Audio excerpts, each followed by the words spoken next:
आज सुबह मेरे पास तीन चॉइसेस थी। या तो मैं डायरेक्ट ब्लिंकिट से केले ऑर्डर कर दूं और डायरेक्ट मेरे घर पे आ जाए। दूसरा, मैं बाइक उठाऊं और बाइक से केले लेने जाऊं जिससे मुझे थोड़ा सा सन एक्सपोजर भी मिल जाए। तीसरा, मैं पैदल केले लेने जाऊं जिससे मुझे सन एक्सपोजर भी मिल जाए और साथ के साथ मेरे थोड़े स्टेप्स भी हो जाए और फिजिकल एक्टिविटी भी हो जाए। और मैंने तीसरा ऑप्शन चूज किया। और यही छोटी छोटी लाइफ चॉइसेस और हैबिट्स ओवर टाइम कंपाउंड होती है और आपको हेल्प करती है लीन रहने में और हेल्दी रहने में। अब इस चीज को ऐसे समझो, उस एक छोटी सी चॉइस से आज के मेरे 5,000 स्टेप्स एक्स्ट्रा हो गए। अगर ऐसा मैं हफ्ते में 4 बार करता हूँ तो पूरे हफ्ते के 20,000 स्टेप्स। अगर इसको मैं महीने में करूंगा तो 80,000 स्टेप्स। और अगर आप इसी को साल में कन्वर्ट कर दोगे तो 9,60,000 स्टेप्स, अगर मेरी मैथ सही है तो। और हाँ, मैं 99% टाइम्स ब्लैक कॉफ़ी ही पीता हूँ। बस 1% टाइम होता है जब मेरा दूध वाली कॉफ़ी पीने का मन करता है, और आज वो 1% वाला दिन था। मैं आज की यूट्यूब वीडियो भी पोस्ट ही कर रहा था एक दिन पहले वाली, जिसका टाइटल है intense leg day and shopping hall.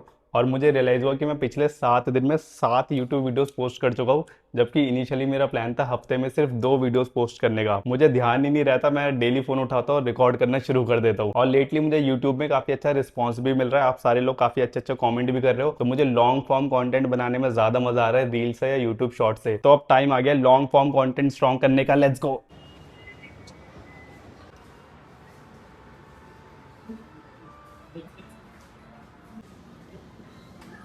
भाई गुड़गांव में एक जगह है स्पार, है ना, सुपर मार्केट जैसा, जैसा बिग बाजार नहीं होता वैसा है। यहाँ पे 80 रुपए की कॉफी मिलती है और कैफे की 300 वाली कॉफी इसके सामने फेयर है। कप के पीछे माइक लगा के बोल रहा हूँ। इसके रिव्यूज मैंने सुने हैं, अच्छे हैं। क्या कहते हो, करे ट्राई। ये मेरी महीने भर की ग्रोसरी, 20 किलो चीनी।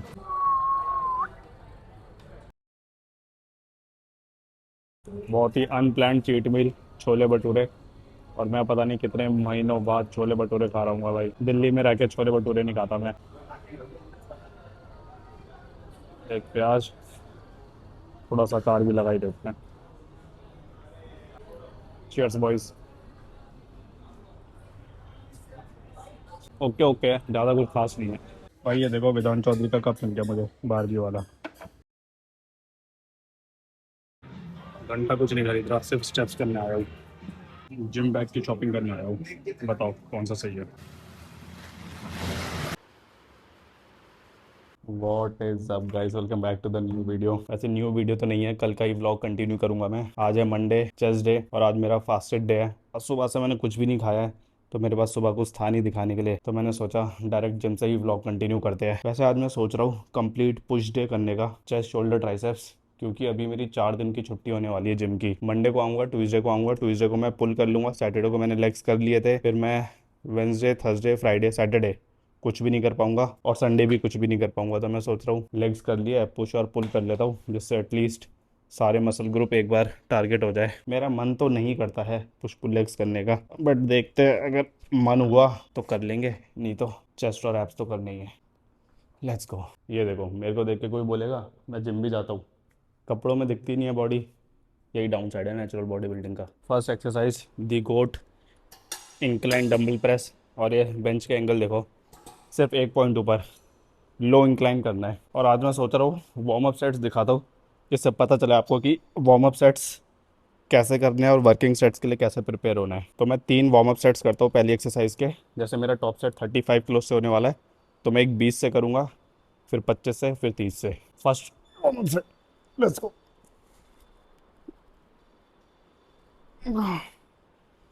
3, 4, 5, सिर्फ 5 रैप। वार्म अप सेट में बॉडी को एग्जॉस्ट नहीं करना। मैं अपने वार्म अप सेट 2 से 5 रैप रेंज के बीच में करता हूँ। Second warm up set with 25 kilos, इसके सिर्फ 3-4 रैप्स।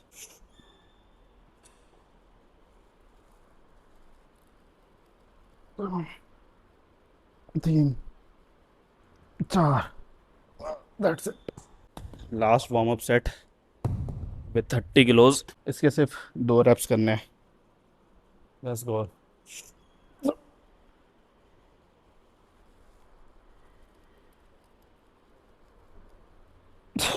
बस।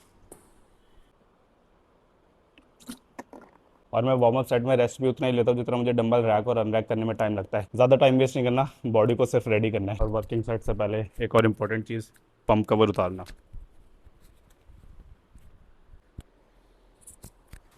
Let's go. और जिन लोगों को याद है, लास्ट टाइम मेरे 35 किलो से 12 रैप्स आए थे, और इससे मेरा ऑल टाइम पीआर 13 रैप्स का है। लेट्स सी आज कितने आते हैं। सब चीयर करेंगे मेरे लिए आज। डंबल रखवाना पड़ेगा किसी से। भैया ये डंबल रख दोगे क्या पैर में बस? थैंक्स। सब काउंट करेंगे साथ में, ठीक है? Let's go.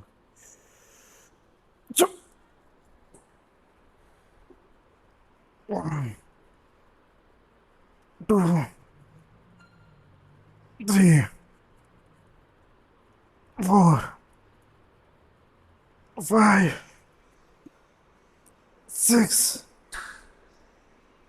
7 8 9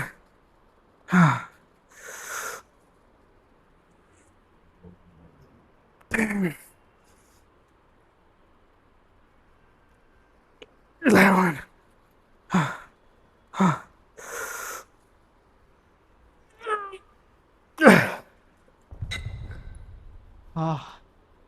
11 reps। कल ये छोले भटूरे खाना वेस्ट हो गया। आज मैं इतना कॉन्फिडेंट था कि भाई कल मैंने चीट मील लिया है तो आज तो भाई 1 या 2 रेप्स तो ज़्यादा आ ही जाएगी, लेकिन वेस्ट हो गएगा भाई कल के छोले भटूरे तो। बट ठीक है, ऐसे दिन भी होते हैं, हर दिन प्रोग्रेस नहीं होती है। हमेशा प्रोग्रेस का ग्राफ डायरेक्ट ऐसे नहीं जाता है, ऊपर नीचे ऊपर नीचे ऊपर नीचे ऊपर नीचे करके जाता है। नेक्स्ट सेट करते हैं। चल second set again 35 kilos. Last time 10 reps आए थे, इस बार देखते हैं कितने आएंगे। एक सेट ख़राब हो जाता है ना, सारा कॉन्फिडेंस चला जाता है। लास्ट टाइम का मैच करने का ट्राई करेंगे 10 रेप्स का। लास्ट सेट है, इसके बाद परेशान नहीं करूँगा। मेरे लास्ट सेट है, इसके बाद परेशान नहीं करूँगा। अच्छा लेट्स गो। 10 रेप आनी चाहिए रावण।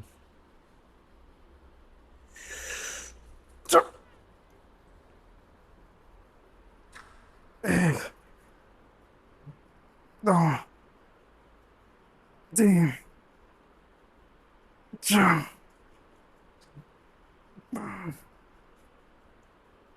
6 7 8। चल दो और। हाँ।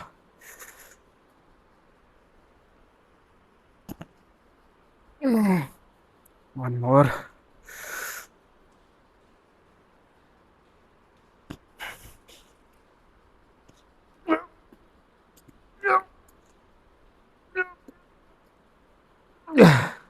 हो 100% फेलियर। 10 रैप। फर्स्ट एक्सरसाइज तो वैसे ही नहीं गई जैसा प्लान किया था। सेकंड सेट की रैप्स मैच तो हो गई, लेकिन वो बहुत ज़्यादा टफ गई थी, बहुत ज़्यादा टफ। और मुझे याद है लास्ट टाइम मेरी इतनी टफ नहीं गई थी, सेम रैप्स थी लेकिन इतनी टफ नहीं गई थी। Second exercise flat Smith bench press. इसमें हमने मारा था 45 किलो से 9 और 8 रैप। इसमें देखते हैं कितनी प्रोग्रेस होती है। इसको मैच करने का तरीका याद है ना, लास्ट वीडियो में बताया था। बार को बेंच पे टच कर दो, फिर देखो बेंच सेंटर में है या नहीं है, हल्का सा एडजस्ट और करो, वापस से टच करो, थोड़ा सा और right, that's it. First set 45 kilos on the bar. 9 rep आए थे लास्ट टाइम, 10 रैप आने चाहिए। Let's go. ओ भाई भारी लग रहा है। 1 2 3 4 5 6 7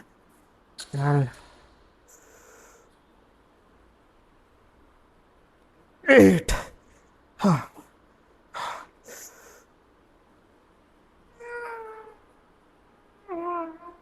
9। नहीं आता एक और। सेकंड सेट लास्ट टाइम आए थे 8 रैप्स, इस टाइम कोई आइडिया नहीं है। सारे सेट्स इतने वीक जा रहे हैं ना, इस टाइम पे कोई आइडिया नहीं है कितने आएंगे। बट लास्ट टाइम का मैच करने का ट्राई करेंगे 8 रैप्स का। चल लेट्स गो।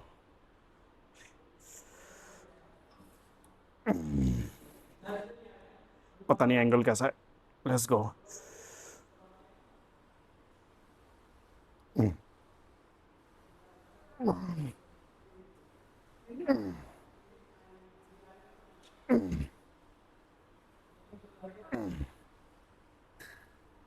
सिक्स। हाँ चल, 2 मोर।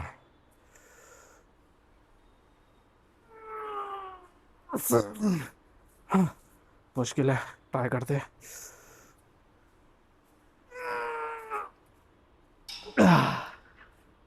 नहीं आ रहा। मैं कैसे निकलूं?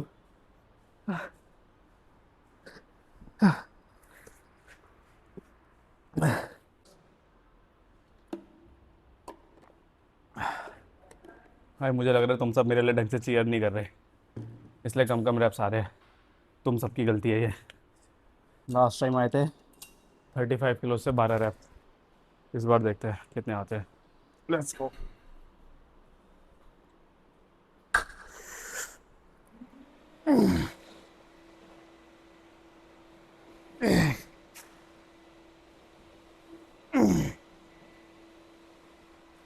दो।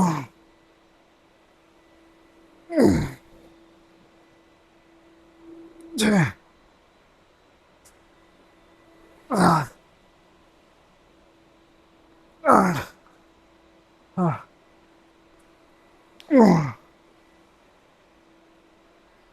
10। हाँ। कोई नहीं, ले लो ले लो। 12।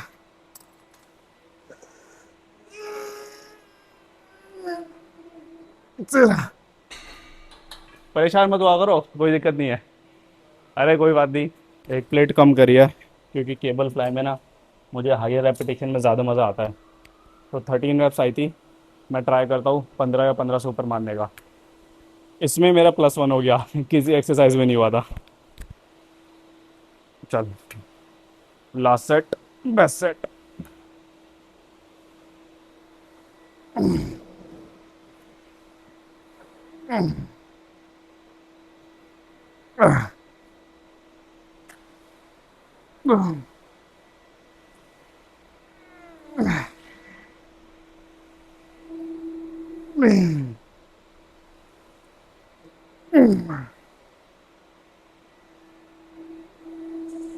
कितने हो गए? 8।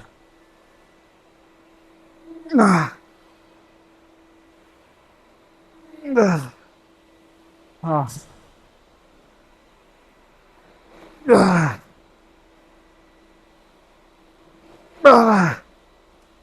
हाँ। 13। चल, 1 मोर।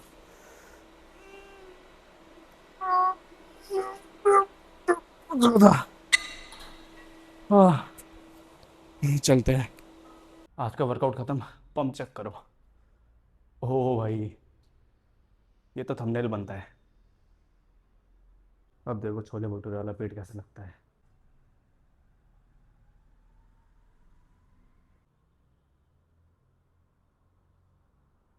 अब देखो, खत्म बॉडी एकदम।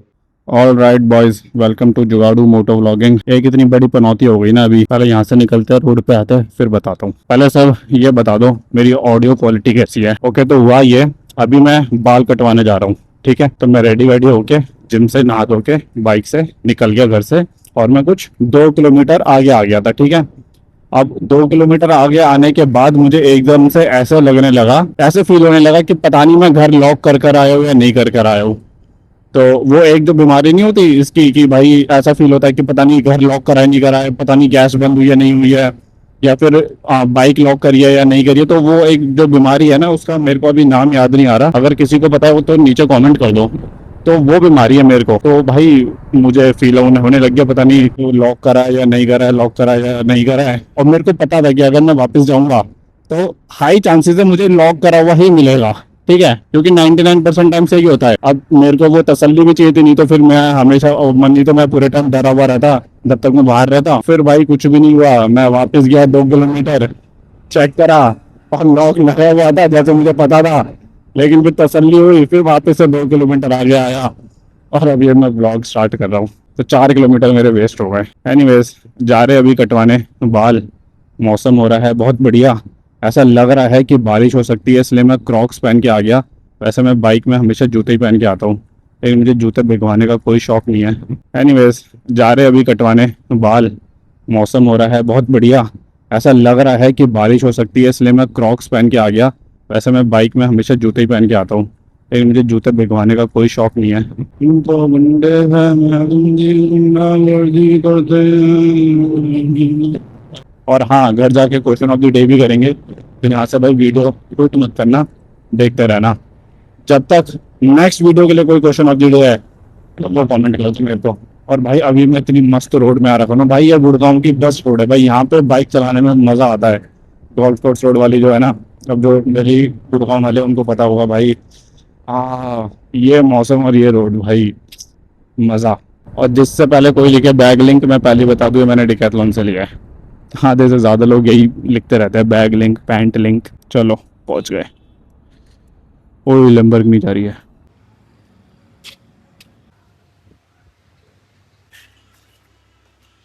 दो सेट टिल फेलियर तक कर दो भैया, कुछ नहीं। और भाई ओके रिपोर्ट है।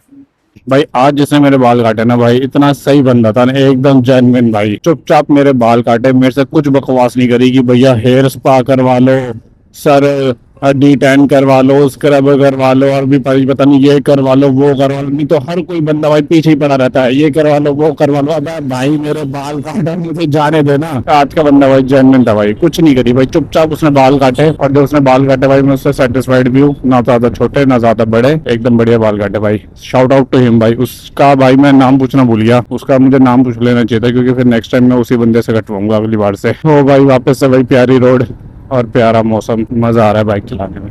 इस रोड की बात कर रहा था बाय द वे मैं।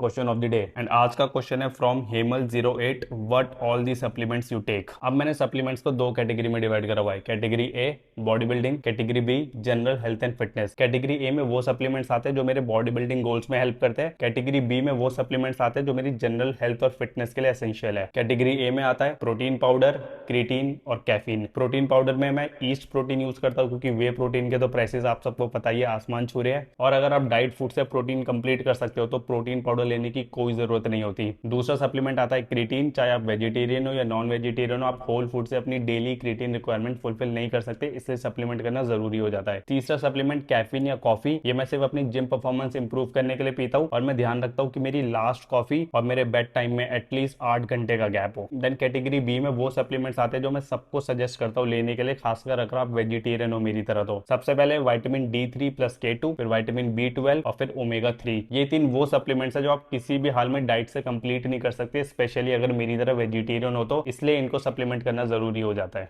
अगर और कोई क्वेश्चन है आपके मन में diet, body building, fitness, nutrition, training से रिलेटेड, तो कमेंट कर दो, मैं नेक्स्ट वीडियो में आंसर कर दूंगा। Let's go.